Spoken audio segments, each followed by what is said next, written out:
My mother was a pioneer in journalism before I was born.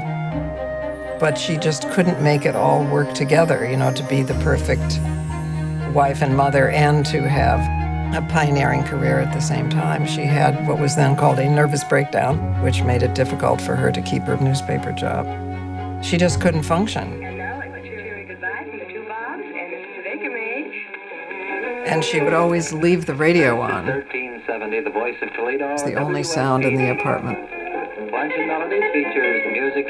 She was always lying on the couch with her eyes closed, kind of talking to people in another realm. This morning and each morning at this time, Monday through Saturday, Tidkey's, your value store. I couldn't allow myself to feel what she was feeling.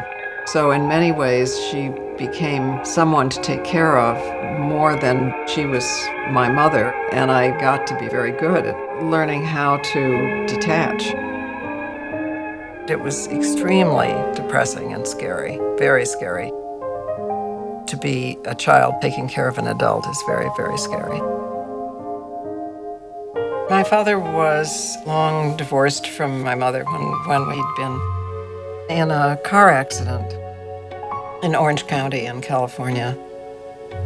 I should have gone right away. But I think that a deep part of me feared that if I went, I would never come back, that I would end up caring for him, as I had for my mother when I was little. So he died alone. And I regret that so much.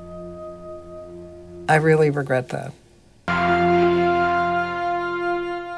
Is your life much different from your mother's life? I think she likes the idea that I'm a writer because in a way it's a continuation of what she hoped to do. Even though we never talked about it, it seems as if it happened by accident.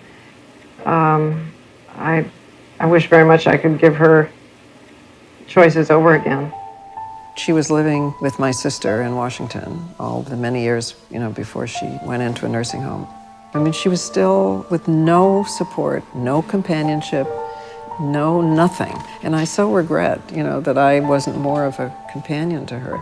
Feminist Gloria Steinem is in Albuquerque, New Mexico. She's been invited to Philadelphia to receive the Lucretia Model. Gloria Steinem recently traveled down. I fear that I distanced myself because I was trying so hard, or I was so fearful of becoming her.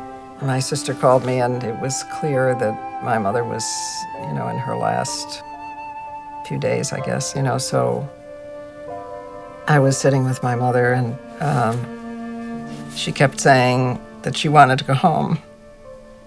And so I, as I remember so well, kind of lied to her one last time and said, I'll take you home. And then she just gradually stopped breathing.